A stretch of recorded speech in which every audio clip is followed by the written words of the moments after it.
और हमें daily basis पे जो खबरें आती कैसी एग्रीमेंट्स उनके हो रहे हैं, दुनिया में क्या क्या बड़े से बड़ा एग्रीमेंट हो रहा है। प्रोग्रेस जो है वो कमाल की उनकी जा रही है, पीक पर उनकी प्रोग्रेस है इंडिया वालों की। अच्छा, दूसरी तरफ पीक पर क्या है? प्रोटेस्ट। एक तरफ प्रोग्रेस पीक पर है, दूसरी तरफ प्रोटेस्ट पीक पर है। अब जरा थोड़ा सा हम कंपैरिजन कर लें, जरा इसके ऊपर जरूरी होता है ना, आपको पता है। अब देखें शहबाज शरीफ साहब क्या सोच रहे होंगे ये सुन के। Prime minister minister of Pakistan Shehbaz Sharif, ये सुन के, ये देख के, ये खबर जब उनको मिली होगी, आपने थंबनेल पे तस्वीर देखी, वो कैसे देख रहे हैं मोदी साहब को, शहबाज शरीफ? वो ऐसे ही देख रहे होंगे कि ये देखें कहाँ पर पहुंच गए, और साथ में सोच रहे होंगे हम कहाँ पर पहुंच गए, देखो मैं इतना मुश्किल से नाक रगड़ रगड़ के जमीन पर लकीरें निकाल कर नाक से आईएमएफ के सामने भीख मांग के कशकोल लेकर गया, भीख मांग मांग के मैंने आईएमएफ का पैसा लिया। अच्छा बात नहीं है।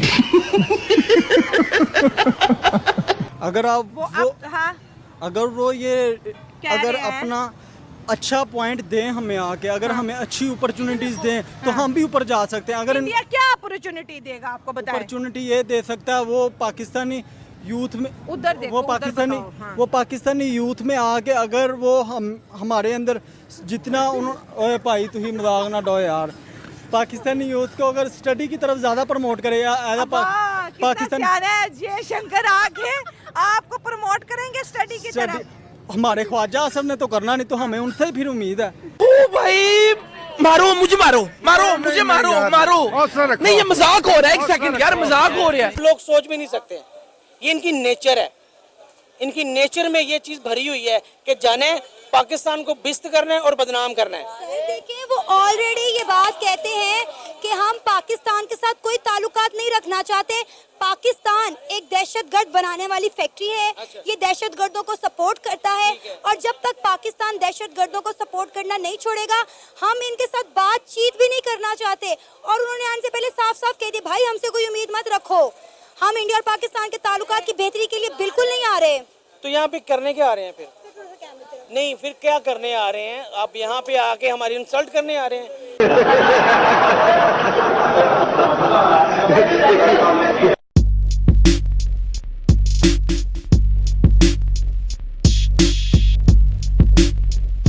एक बहुत बड़ी खबर है, हमने सोचा कि हाथ के हाथ दस्ती के दस्ती आपको ये खबर भी पहुंचा दें। बात तो इसी पे करनी थी, लेकिन आपको पता ही है ना कि कितनी हलचल रहती है पाकिस्तान में और क्या कुछ हो रहा है, हैपनिंग्स हो रही हैं, तो इसलिए खबरें जो रह जाती हैं। लेकिन ये एक बहुत बड़ी डेवलपमेंट है, इंडिया को एक और ऑनर हासिल हो गया, एक और एजाज़ मिल गया है भारत को, और वो ये एजाज़ है, ये ऑनर इंडिया ने अब अचीव कर लिया है, एक और milestone for the first time in history of Bharat.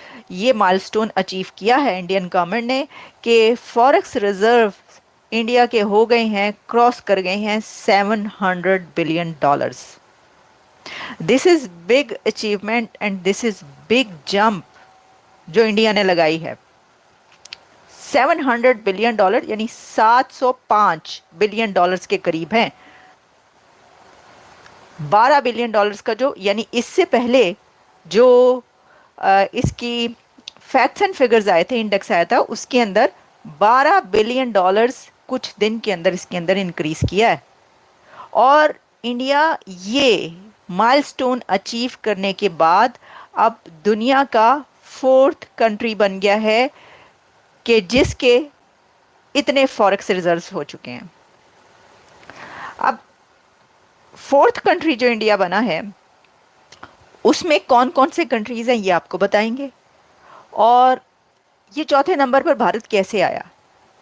पहले तो आप ये बात समझ लें कि 1991 में, यानी आप समझ लें 90s के डेकेड में, इंडिया की वो हालत थी कि खाने को रोटी नहीं थी और पहनने को कपड़ा नहीं था, और बेतहाशा गुर्बत थी, बहुत ज़्यादा पॉवर्टी थी। वो अभी तक लोग जो है ना, पाकिस्तान के बहुत सारे लोग, और ये समझते हैं कि वो वहीं पर हैं, उसी 90s में रह गए, कहते हैं बड़ी पॉवर्टी है, बड़ी गुर्बत है। पाइन जाके तो देखें आप ज़रा उधर कहाँ पर पहुँच गए, उन्होंने कितने मिलियंस को अपलिफ्ट किया गुर्बत से। एनीवेज वो तो एक अलग कहानी है, लेकिन 1990s के डेकेड में वो इंडिया के जो खाने को, पीने को, पहनने को तरसता था, उसके जो है बड़ा IMF के प्रोग्राम में था। अब देखें वो कहाँ पर पहुँच चुका है, ये माइलस्टोन भारत ने पहली बार हासिल किया है। $700 बिलियन कोई कम बात नहीं होती है भाई। अच्छा, अब ये बात देखिए कि कौन से कंट्री, मैंने एक तो चाइना आपको बता दिया, जापान भी मैंने आपको बता दिया, स्विट्जरलैंड है और इंडिया है। अब देखिए स्विट्जरलैंड, देखिए कहां पर है, इंडिया वहां पर पहुंच चुका भाई। स्विट्जरलैंड, जापान और चाइना, यहां पर इंडिया पहुंच चुका है। इन बस अब 4 कंट्रीज हैं फॉरेक्स रिजर्व में सबसे आगे, China, Japan, Switzerland, India. Cross कर जाएगा वो स्विट्जरलैंड को आप देखिएगा, कुछ दिनों में खबर आएगी उसने स्विट्जरलैंड को क्रॉस कर लिया। मतलब क्या पता भाई, कुछ भी हो सकता है। हाँ, ऐसे ही है। वो तो इसी तरीके से तरक्की कर रहे हैं भारतीय जो, वो ऐसे ही तरक्की कर रहे हैं। वो कुछ दिनों में खबर आती है यहाँ पे पहुंच गए, फिर पता चलता है यहाँ पर पहुंच गए। तो ये तो ऐसे ही है। तो ये एक ऐसी खबर है जिसे पता चलता है, देखिए उनकी मेहनत भी बहुत ज़्यादा हार्डवर्क कर रहे हैं वो। और हमें डेली बेसिस पे जो खबरें आती, कैसी एग्रीमेंट्स उनके हो रहे हैं, दुनिया में क्या क्या बड़े से बड़ा एग्रीमेंट हो रहा है, प्रोग्रेस जो है वो कमाल की उनकी जा रही है, पीक पर उनकी प्रोग्रेस है इंडिया वालों की। अच्छा, दूसरी तरफ पीक पर क्या है, प्रोटेस्ट। एक तरफ प्रोग्रेस पीक पर है, दूसरी तरफ प्रोटेस्ट पीक पर है। अब जरा थोड़ा सा हम कंपैरिजन कर लें जरा इसके ऊपर, जरूरी होता है ना, आपको पता है। अब देखें शहबाज शरीफ साहब क्या सोच रहे होंगे ये सुन के, prime minister of Pakistan Shehbaz Sharif, ये सुन के, ये देख के, ये खबर जब उनको मिली होगी, आपने थंबनेल पे तस्वीर देखी, वो कैसे देख रहे हैं मोदी साहब को, शहबाज शरीफ? वो ऐसे ही देख रहे होंगे कि ये देखें कहाँ पर पहुंच गए, और साथ में सोच रहे होंगे हम कहाँ पर पहुंच गए। देखो, मैं इतना मुश्किल से नाक रगड़ रगड़ के ज़मीन पर लकीरें निकाल कर नाक से IMF के सामने भीख मांग के, कशकोल लेकर गया, भीख मांग मांग के मैंने IMF का पैसा लिया। तो यहाँ पे सड़कें ही ब्लॉक है, यहाँ पे बिजनेस ही बंद हुआ पड़ा है, हूँ मैं कितने जावा, मैं की करा, यही नहीं सोच रहे, वो यही सोच रहे होंगे, यही देख रहे हैं। तो देखिए जो हाँ पाकिस्तान में क्या चल रहा है, ऐसा प्रोटेस्ट गली गली, सड़क सड़क, हर जगह, सुबह सुबह, चौक चौक, मतलब कोई भी जगह ले लें यहाँ पे प्रोटेस्ट ना हो रहा हो। डॉक्टर एस जयशंकर को पाकिस्तान में वेलकम करने के लिए इस वक्त तैयारियां जो है अरूज पर पहुंच चुकी है। पाकिस्तान के अंदर इस वक्त बहुत ज़्यादा खुशी का समा है, क्योंकि 2015 के बाद इंडिया के जो फॉरेन मिनिस्टर है वो पाकिस्तान तशरीफ ला रहे हैं। अगर हम SCO समिट की बात करें तो इंडिया इसको अटेंड करने पाकिस्तान आ रहा है। डॉक्टर एस जयशंकर बहुत बड़ी पर्सनैलिटी, और पाकिस्तान बहुत बड़ी अपनी लक समझता है कि इंडिया की लीडरशिप फाइनली पाकिस्तान पहुँच रही है। दूसरी जानिब अगर हम डॉक्टर एस जयशंकर की बात करें तो आज उनका स्टेटमेंट बहुत ज़्यादा वायरल हो रहा है कि I will behave my self, मतलब कि हम SCO समिट अटेंड करने जा रहे हैं, इंडिया और पाकिस्तान के रिलेशनशिप पे बात नहीं करेंगे। लेकिन जहाँ पे पाकिस्तान की बात करें, तिरंगे का इंतज़ाम किए जा रहे हैं, भारतीय जो है कल्चर के साथ उनको वेलकम किया जाएगा, तो बहुत आवाम के अंदर खुशी है कि कहीं ना कहीं पे ये दुश्मनी दोस्ती में बदलने वाली है। सो आवाम की तरफ बढ़ते हैं और उनके ज़बरदस्त से रिएक्शन आपके साथ शेयर करते हैं कि इंडिया इस वक्त उस पीक पे जा रहा है। हाँ। जैसे कि USA कंट्रीज वगैरह, चाइना कंट्री जैसे वो तरक्की कर रहे हैं, ऐसे ही इंडिया उनकी पीक पे जा रहा है। ठीक हो गया, सामने एज कम्पेयर टू पाकिस्तान। अगर वो इंडिया हमारी तरफ आ रहा है तो हमारे लिए ये बहुत प्लस पॉइंट है, क्योंकि इंडिया जैसी कंट्री हमारे साथ खड़ी होगी हमारे लिए फ़ख्र का पॉइंट है। क्योंकि अगर आप ये देखें, आप लोग ये देखते हैं दुश्मनी और दोस्ती बख्श, उनमें ये पॉइंट पाया जाता है कि वो सिर्फ और सिर्फ अपनी तरक्की को देख रहे हैं, तरक्की को मैटर करते हैं, वो अपनी यूथ को मैटर करते हैं। हमारे पाकिस्तानी अवाम में सिर्फ और सिर्फ